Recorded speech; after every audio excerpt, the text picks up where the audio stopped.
ಈ ಬಜೆಟ್ನಲ್ಲಿ ಸನ್ಮಾನ್ಯ ಮುಖ್ಯಮಂತ್ರಿಗಳಾದಂಥ ಸಿದ್ದರಾಮಯ್ಯ ಸಾಹೇಬರು ಪತ್ರಕರ್ತರಿಗೆ ಉಚಿತ ಬಸ್ ಪಾಸ್ ಯೋಜನೆಯನ್ನು ಜಾರಿಗೆ ತಂದಿದ್ದಾರೆ. ಸಮಸ್ಯೆಗಳಿಗೆ ಧ್ವನಿಯಾಗಿ ಕಿವಿಯಾಗಿ ಮುಖ್ಯಮಂತ್ರಿಗಳು ಮತ್ತು ಅಧಿಕಾರಿಗಳು ಕೆಲಸ ಮಾಡೋದ್ರಿಂದ ಇವತ್ತು ಬಸ್ ಪಾಸ್ ಯೋಜನೆ ಜಾರಿಗೆ ಬಂದಿದೆ.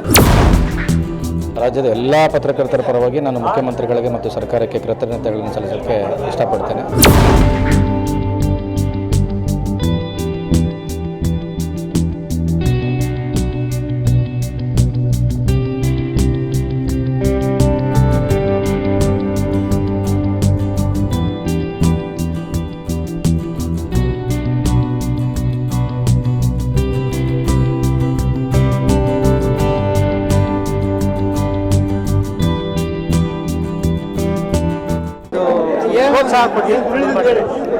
ಇಲ್ಲ, ಇದು ಪತ್ರಕರ್ತರ ಬಹುದಿನಗಳ ಬೇಡಿಕೆ ಆಯಿತು. ಹಲವಾರು ವರ್ಷಗಳಿಂದ ಗ್ರಾಮೀಣ ಪತ್ರಕರ್ತರು ಬಸ್ ಪಾಸ್ ಸೌಲಭ್ಯ ಕೊಡಿ ಅಂತ ಸರ್ಕಾರಕ್ಕೆ ಮನವಿ ಸಲ್ಲಿಸ್ತಾನೆ ಬಂದಿದ್ದರು.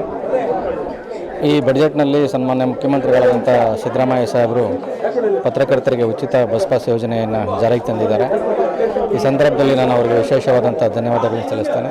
ಜೊತೆಗೆ ಹಣಕಾಸು ಇಲಾಖೆಯ ಅಧಿಕಾರಿಗಳಾದಂಥ ಅತೀಕ್ ಅವರಿರ್ಬೋದು, ಜಾಫರ್ ಅವರಿರ್ಬೋದು, ಅವರಿಗೂ ಕೂಡ ನಾನು ಈ ಸಂದರ್ಭದಲ್ಲಿ ಧನ್ಯವಾದಗಳನ್ನು ತಿಳಿಸ್ತೇನೆ.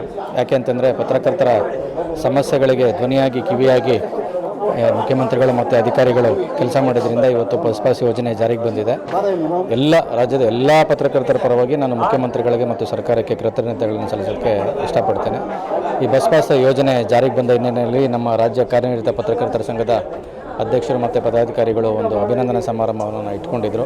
ಭಾಳ ಪ್ರೀತಿಯಿಂದ ನನ್ನನ್ನು ಬರಮಾಡಿಕೊಂಡು ಅವರು ಇವತ್ತು ಅಭಿನಂದನೆಯನ್ನು ಸಲ್ಲಿಸಿದ್ದಾರೆ. ಅವ್ರಿಗೂ ಕೂಡ ನಾನು ಈ ಸಂದರ್ಭದಲ್ಲಿ ಧನ್ಯವಾದಗಳನ್ನು ತಿಳಿಸೋಕ್ಕೆ ಇಷ್ಟಪಡ್ತೀನಿ. ಪತ್ರಕರ್ತರಿಗೆ ಒಂದು ಪೆನ್ಷನ್ ಸ್ವಲ್ಪ ತಡವಾಗಿ ಬರುತ್ತೆ, ಅದು ಇಲ್ಲ, ಇದು ವಾರ್ತಾಲಾಖೆಯಲ್ಲಿ ಮತ್ತು ಸರ್ಕಾರದ ಮಟ್ಟದಲ್ಲಿ ಪತ್ರಕರ್ತರ ಹಲವಾರು ಬೇಡಿಕೆಗಳು ಇದ್ದಾವೆ. ನಾನು ಸಮಸ್ಯೆಗಳಿಲ್ಲ ಅಂತ ಹೇಳೋಕ್ಕೆ ಇಷ್ಟಪಡಲ್ಲ.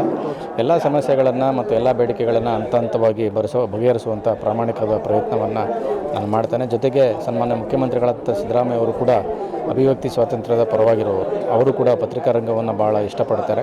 ಹೀಗಾಗಿ ಅವರ ಬೇಡಿಕೆಗಳನ್ನು ಈಡೇರಿಸುವ ವಿಚಾರದಲ್ಲಿ ಅವರು ಕೂಡ ನೆರವಾಗಿ ಇರ್ತಾರೆ ಅಂತಲೇ ನಾನು ಸಂದರ್ಭದಲ್ಲಿ ಹೇಳೋಕ್ಕೆ ಇಷ್ಟಪಡ್ತೇನೆ. ಸರ್, ಎಸ್ಪೆಷಲಿ ಇವತ್ತು ನಮ್ಮ ಸಾಮಾಜಿಕ ಡಿಜಿಟಲ್ ಮೀಡಿಯಾ ಮತ್ತು ಪ್ರಿಂಟ್ ಮೀಡಿಯಾ ಏನಿದೆ ಅದು ಸಮಾನವಾಗಿ ಇವತ್ತು ಡಿಜಿಟಲ್ ಮೀಡಿಯಾ ಕೂಡ ಅದೇ ಸಂಬಂಧ ಬರ್ತಿದೆ. ಅವ್ರಿಗೇನಾದ್ರು ಒಂದು ಯೋಜನೆ ಮಾಡ್ಬೋದಾ ಸರ್? ಈಗ ಏನಂದರೆ, ಈಗ electronic media, print media, social media ಜೊತೆಗೆ ಈಗ ಡಿಜಿಟಲ್ ಮೀಡಿಯಾ ಪತ್ರಿಕೋದ್ಯಮಕ್ಕೆ ಹೊಸ ಎಂಟ್ರಿ ಕೊಟ್ಟಿದೆ.